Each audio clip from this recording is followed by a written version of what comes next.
Doctor George P എബ്രഹാമിന്റെ ആത്മഹത്യ. ഈ ഡോക്ടർക്ക് ആത്മഹത്യ ചെയ്യണമെങ്കിൽ വേറെ എന്തെല്ലാം മാർഗങ്ങളുണ്ടായിരുന്നു? ആരും അറിയാതെ, ആർക്കും ഒരു പ്രശ്നമില്ലാതെ, ഒരു ഇൻഷുറൻസ് കാശ് 1 രൂപ പോലും പോകാത്ത രീതിയിൽ ആത്മഹത്യ ചെയ്യാനുള്ള എന്തെല്ലാം മാർഗങ്ങളുണ്ട്? ഡോക്ടർമാർക്ക് അറിയാവുന്ന പോലെ നമുക്കാർക്കും അറിയത്ത് പോലും ഇല്ല.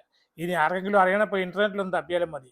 എങ്ങനെ BP കുറയ്ക്കാം, എങ്ങനെ ഷുഗർ കുറയ്ക്കാം, ആരും അറിയാതെ, ഒരു ഒരു മനുഷ്യൻ പോലും അറിയാതെ, പോസ്റ്റ്മോർട്ടം ചെയ്താൽ പോലും കിട്ടാത്ത രീതിയിലൊക്കെ ആത്മഹത്യ ചെയ്യാൻ ഈ ഡോക്ടർമാർക്ക് അറിയാം. അല്ലെങ്കിൽ ഒരാളെ കൊല്ലാൻ അവർക്കറിയാം. ആ വ്യക്തി ഇങ്ങനെ ചാടി കയറിയിട്ട് അയാളുടെ ഫാം ഹൗസിൽ പോയിട്ട് തൂങ്ങിച്ചാടേണ്ട ആവശ്യമുണ്ടോ? എനിക്ക് തോന്നുന്നില്ല. ഇനി ഞാനൊരു സംശയരോഗിയായതുകൊണ്ടായിരിക്കും ഇങ്ങനെയൊക്കെ ഞാൻ പറയുന്നത്. എന്തൊരു ആട്ടെ, എന്നാലും 1-2 കാര്യങ്ങളോടെ എനിക്ക് പറയാനുണ്ട്. എനിക്കത് പറയാതിരിക്കാൻ വയ്യ. കേരളത്തിലെ ഏറ്റവും പ്രശസ്തനായ നെഫ്രോളജിസ്റ്റ് 2500 മുകളിൽ സർജറി ചെയ്തിട്ടുണ്ടെന്നാണ് പറയുന്നത്. കേൾക്കുമ്പോൾ തന്നെ ഒരുമാതിരി അങ്ങോട്ട് വിശ്വസിക്കാൻ പറ്റാത്ത രീതിയിലുള്ള സർജറികളാണ് ചെയ്തു കൂട്ടിയിരിക്കുന്നത്. നല്ല പേരും. ഒരു ദിവസം 5 ലക്ഷത്തിന് മുകളിലൊക്കെ വരുമാനം നേടിക്കൊണ്ടിരുന്നൊരു മനുഷ്യനാണ്. ഡോക്ടേഴ്സ് കമ്മ്യൂണിറ്റി തന്നെ എടുക്കുക. പൊതുവെ ഒരു ഡോക്ടറൊക്കെ ഒരു 60 വയസ്സൊക്കെ കഴിഞ്ഞാൽ ഇവരെല്ലാവരും വലിയ സീനിയർ റിനോൺ ഡോക്ടേഴ്സായി മാറും.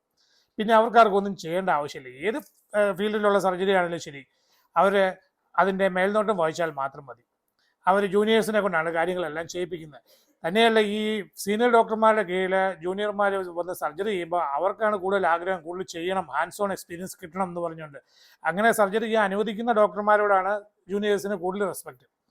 അപ്പോൾ ഈ കൈ വിറയ്ക്കുന്നു, നേരത്തെ ഒരു സർജറി നടത്തി, സ്പൈൻ സർജറി നടത്തി, അദ്ദേഹത്തിന് എന്തോ ഒരു ചെറിയ പ്രശ്നം വന്നു, കൈ വിറയ്ക്കുന്നു, അതുകൊണ്ട് കിഡ്നി മാറ്റി വെക്കാനായിട്ട് പറ്റുന്നില്ല, അതുകൊണ്ടുണ്ടായ മനോവിഷമം എന്നൊക്കെയാണ് കഥ. ഞാൻ വീണ്ടും പറയുന്നു, ഇങ്ങനെയൊരു ഡോക്ടർക്ക്, ഇത്രയും സീനിയർ ആയ ഒരാൾക്ക് അങ്ങനെ പോയിട്ട് കൈകൊണ്ട് ഒരു സർജറി ഒന്നും ചെയ്ത് ജീവിക്കേണ്ട ആവശ്യമൊന്നുമില്ല. ഒന്നാമത് ഇഷ്ടംപോലെ കാശ് ഉണ്ടാക്കി ജീവിതത്തിൽ.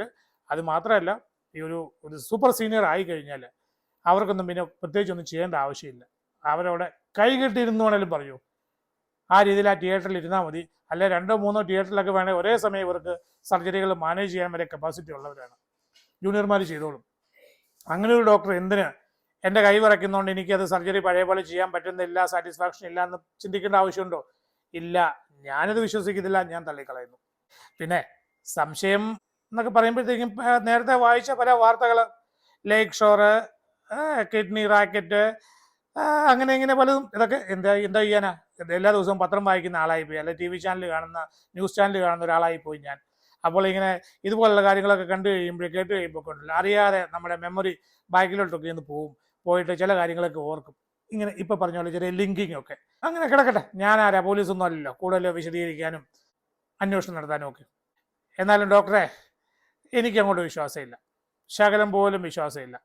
താങ്കൾ ഇങ്ങനെ തൂങ്ങി മരിച്ചത്, ആത്മഹത്യാക്കുറിപ്പ് എഴുതി വെച്ചിട്ട് മരിച്ചത്, അതിനകത്ത് എന്തോ ഒരു ഇച്ചിരി ഗുലുമാലൊക്കെ ഉണ്ട്.